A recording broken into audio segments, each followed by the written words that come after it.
Há muito tempo, isso daqui no Brasil já não é mais levado a sério. Eu digo isso porque em pleno 2025 nós temos aí humoristas sendo condenados a mais de 8 anos de cadeia e pagar multas milionárias de mais de 1,7 milhões de reais somadas. Enquanto isso, do mesmo lado ou dentro das mesmas páginas aqui, deste livro, dessa Constituição Federal do Brasil, nós temos MCs que fazem apologia ao crime, com arma na cintura em shows e tudo mais, sendo colocados em liberdade pelos mesmos juízes que deveriam levar isso aqui a sério. E eu não estou fazendo piada. Não, parece piada, né? Parece um show de humor, né? Mas não. Está acontecendo agora no Brasil. Isso porque aqui dentro está escrito o seguinte, que no Brasil nós temos 3 poderes: legislativo, executivo e judiciário. É obrigação do poder legislativo, de acordo com isso aqui, criar as leis. Para isso nós temos senadores e deputados que são eleitos democraticamente pelo povo e estão lá para representar a nossa vontade, a minha e a sua. Para isso nós elegemos deputados e senadores, para criar as leis que estão aqui dentro. É poder do executivo fazer essas leis serem executadas e cumpridas no Brasil. E é poder do sistema judiciário julgar se essas leis estão ou não sendo cumpridas. Mas para que o poder judiciário possa julgar algo, tem que ter uma denúncia. É obrigação do Senado e do Congresso. Mas no Brasil hoje estão rasgando essas páginas aqui. Por quê? Nós temos um poder judiciário hoje que, além de julgar, querem executar e criar leis. É isso que está acontecendo em Brasília nesse exato momento com o STF, por exemplo. Nós vimos uma prova bem cabal disto. Um ministro do STF condenou à prisão uma deputada, certo? E mais que isso, mandou bloquear as contas nas redes e mídias sociais dessa deputada. E mais que isso ainda, mandou bloquear as contas da mãe e do filho dessa deputada. Como eu disse, estão rasgando essas páginas aqui, rasgando, porque a Constituição Federal do Brasil já não serve para mais nada. Simples assim. Eu ia ficar calado, mas após ver essa condenação do Léo Lins e esse MC sendo colocado em liberdade no mesmo dia, eu não posso me calar mais. Então já vou pedir você para compartilhar esse vídeo e enviar em todos os grupos que você faz parte dele. Porque se nós não colocarmos a nossa cara a tapa agora, mesmo que eu possa ser condenado de novo em processos criminais, nós vamos perder tudo aquilo que os nossos antepassados, que o meu avô, o meu pai, lutou para que hoje nós pudéssemos viver não mais em uma ditadura, e sim em uma democracia. Porque nós não estamos mais honrando com o sangue que eles derramaram por nós. E pelo sangue que o meu avô e o meu pai derramou para acabar com a ditadura no Brasil, eu não posso me calar mais. Mesmo que a minha vida esteja em perigo agora. Porque eu tenho que honrar o sangue do meu avô e do meu pai, que foi derramado. O mesmo sangue que esse presidente Luiz Inácio Lula da Silva um dia derramou, lutando contra a ditadura militar. Ele foi agredido, foi espancado, foi preso, foi empurrado, caiu na rua. E hoje esse mesmo presidente, Luiz Inácio Lula da Silva, que eu já, a minha tia disse e afirma categoricamente que o Lula já morreu. A minha mãe também. Eu sempre me recusei a acreditar nisso. Mas agora, sinceramente, eu tenho dúvidas. Porque o Lula, que eu conheci, que eu conversei pessoalmente com ele, jamais faria isso. Falar que vai, exterminar metade da população. Eu vou deixar aqui embaixo, na descrição, o link para esse vídeo. Ele diz que tem que ser extirpado todas as pessoas que apoiaram o Bolsonaro. Tem que ser extirpado 52 milhões de brasileiros do Brasil, mortos, exterminados. O Lula que eu conheci, que eu conversei com ele, não apenas uma nem 2 vezes, jamais falaria isso. Deve ser um clone dele lá. controlado por ministros do STF. Algo assim. Tá? Mas, pessoal, é sério isso. É muito sério isso. Aqui, ó, eu tenho a representação de 220 milhões de brasileiros. Aqui, ó. São 220 milhões de brasileiros nas minhas mãos aqui, ó. 220. Cada grãozinho de arroz desse aqui, ó, eu contei para ser exato. Aqui tem 220 milhões de brasileiros. Destes 220 milhões, pega bem aqui o copo aqui, ó. Os copos aqui, ó. 1, 2, 3, 4, 5, 6, 7, 8, 9, 10, 11, 12, 13, 14, 15, 16, 17, 18, 19, 20, 21, 22. 220 milhões de brasileiros. Sendo que cada copo desse que tem 10 milhões de brasileiros, 10 milhões, aqui 8 milhões para ser mais exato hoje, são desempregados, ok? Beleza. Além desse aqui, mais 3 milhões, aqui ó, são do Bolsa Família. 30 milhões de Bolsa Família. 8 milhões de empregados, 30 milhões do Bolsa Família. Cada copo tem 10 milhões de brasileiros, certo? Além desse aqui, 42 milhões, que já somos 8 milhões desse copo aqui, são crianças, estudantes e adolescentes no Brasil, certo? Aí, além desse aqui, hoje no Brasil, tem até um perdido aqui, ó, beleza? Nós temos aqui que 43 milhões são idosos e aposentados. Tá aqui, ó, certo? Beleza. Além destes, 37 milhões, então vou colocar aqui, ó, mais um aqui, são trabalhadores assalariados, CLTs, que ganham abaixo de R$ 3.000 por mês. O salário médio do Brasil hoje é de R$ 2.205 por família, ok? Então tá aqui, ó. Beleza. E além desse aqui, 13 milhões são servidores públicos. Tá aqui, ó. Ou seja, sobrou aqui no Brasil, dos 220 milhões de brasileiros, apenas 50 milhões que pagam as contas deste tanto de brasileiro aqui, ó. 170 milhões de brasileiros são sustentados hoje por apenas 50 milhões de brasileiros. Por quê? Estes 13 milhões de servidores públicos aqui, policiais, juízes, políticos, senadores, eles não produzem riqueza, eles não produzem dinheiro, eles não produzem nada. Vivem do Estado, vivem do que esses 50 milhões aqui, ó, esses 5 copos aqui, produzem por mês no Brasil. Todos estes aqui são sustentados por esses 50 milhões de brasileiros que trabalham hoje aqui, que geram riquezas, empresários, produtores rurais, agropecuaristas. Simples assim. Essa daqui é a verdade. 50 milhões de brasileiros sustentam 170 milhões de brasileiros. Aqui, ó. Essa é a verdade. Nua e crua. 50 milhões, que vai dar isso aqui, ó. Ó. Ó.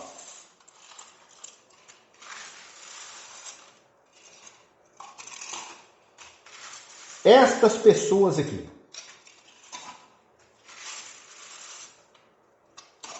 sustentam todas essas outras pessoas. Aqui, ó. Aí vocês verifiquem, mas quantos anos estes políticos do Brasil vão conseguir manter as aparências, dentro das quais 50 milhões de pessoas sustentam 170 milhões, incluindo todos os políticos, os juízes, os desembargadores, os promotores, os policiais civis, os policiais militares, o exército, a marinha, a aeronáutica, todos eles servidores públicos, 13 milhões de pessoas. Tá ficando muito pesado para esse povo aqui, ó. Tá ficando pesado demais para esses 50 milhões de brasileiros. Tá ficando muito pesado. E quando esses 50 milhões de brasileiros começar, 5 milhões vai para o Paraguai, porque não aguentam mais pagar imposto, não aguentam mais pagar tanto tributo no Brasil. Mais 10 milhões vão para a Europa, porque não aguentam mais pagar tanto imposto, não aguentam mais sustentar 170 milhões de brasileiros. Quando aqui, ó, mais 20 milhões for lá para a Argentina, porque lá está melhor. Quando mais 5 milhões for aqui, ó, para a Ásia, vai ficar só um pouquinho de pessoas aqui, ó, saiu do Brasil, Todos esses aqui saíram do Brasil, que sustentam os 170 milhões de brasileiros. Ficou apenas esse daqui, ó. Aí quando tiver só essas pessoas aqui, o Brasil quebra, para, falha. Não vai ter mais político, não vai ter mais juiz, não vai ter mais policial militar, não vai ter mais policial civil, não vai ter mais desembargador, não vai ter mais ninguém. Para fazer essas atrocidades de condenar um humorista a mais de 8 anos de cadeia. Claro, as piadas são ruins? São. Eu iria no show dele? Jamais. Eu levaria minhas filhas no show desse humorista? Nunca. Eu concordo com as piadas dele? Não. Mas é um humorista.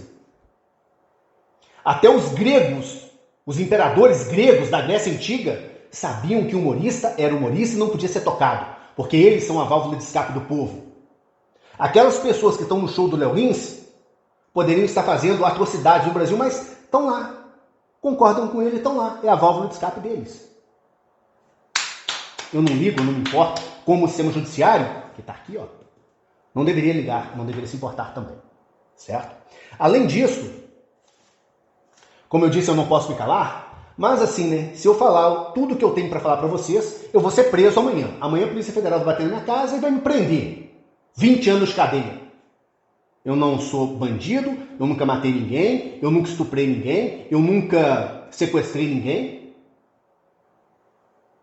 Mas, se eu falar o que eu penso no Brasil hoje, eu vou tomar 20 anos de cadeia. Então, vou ter que falar de uma forma hipotética, né? Assim, como se fosse uma brincadeira. Então, assim, eu vou colocar assim que o João teve uma sentença, mesmo a sentença sendo pública no Brasil, a pessoa que foi condenada não pode gravar um vídeo para, assim, comentar a sentença que o condenou. Não pode, senão ele vai ser preso de novo. Vai tomar outro processo criminal. Porque os juízes do Brasil são intocáveis. Ninguém pode falar nada, ninguém pode contestar. Tem que contestar os juízes pelo caminho legal, pagar mais dinheiro. Eu fui condenado num processo, né? O juiz falou o seguinte, isso aconteceu comigo, tá, gente? Comigo. Num processo criminal que eu respondo. Estou recorrendo, mas aconteceu comigo. O juiz disse que eu sou obrigado a pagar as custas processuais porque eu constituí, eu contratei advogado. Tá no processo. Eu fui obrigado a pagar as custas processuais porque eu contratei advogado. Mas está aqui, né? Para que serve isso aqui? Sendo que está aqui dentro, que é direito de todo cidadão brasileiro construir o seu próprio advogado. E se ele não tiver dinheiro, o Estado é obrigado a contratar um advogado para ele e pagar o advogado para ele. Está aqui nessa... Se os juízes não respeitam o que está aqui, como que esses juízes do Brasil e do mundo vão respeitar você? Não vão. Porque eu fui condenado a pagar as custas processuais porque eu contratei advogado. Você que é advogado, que está assistindo esse vídeo, pensa nisso. Daqui uns dias ninguém mais vai te contratar, porque se te contratar, vão ter que pagar as custas processuais. Aí no processo do João, olha só. Tá. Vamos lá. O juiz condenou o João, tá? Hipoteticamente dizendo, claro, né? Porque afirmou que se desequilibrou porque bateu no passeio de um muro. Do outro lado da rua. A testemunha. Tá? A outra testemunha confirmou que o réu caiu porque bateu a roda no meio-fio com uma moto.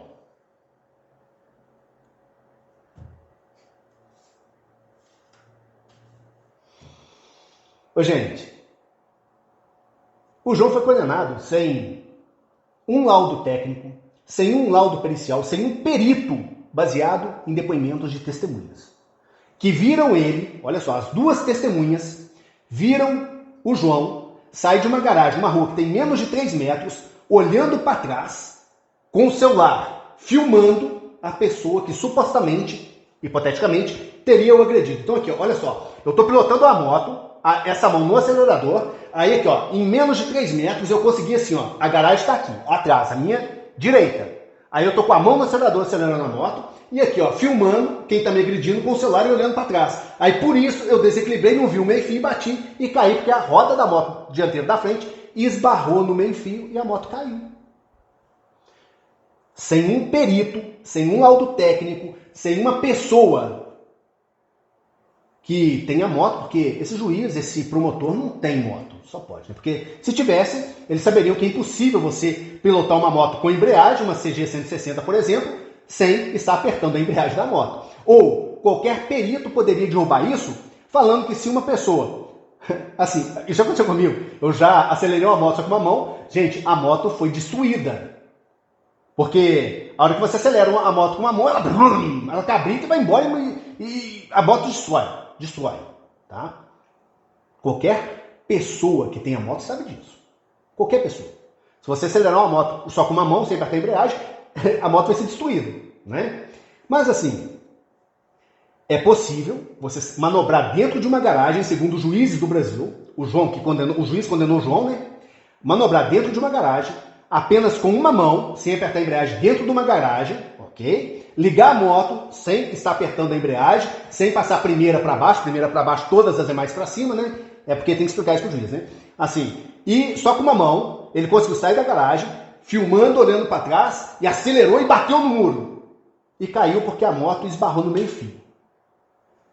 Ora bolas. Moto não cai porque esbarra no meio-fio, não. O João foi condenado porque a moto esbarrou no meio-fio e caiu. Ô, gente, é absurdo, né? Aí o juiz disse o seguinte: a versão apresentada pelo réu no boletim de ocorrência e relatos não são verdadeiras. Aí ele colocou que o réu, o João, falou, certo? Que estava dentro da garagem, sentiu a moto ser empurrada e por causa disso se desequilibrou, bateu no muro e caiu. Por hoje é só isso. Bye bye e até o próximo vídeo. Fui.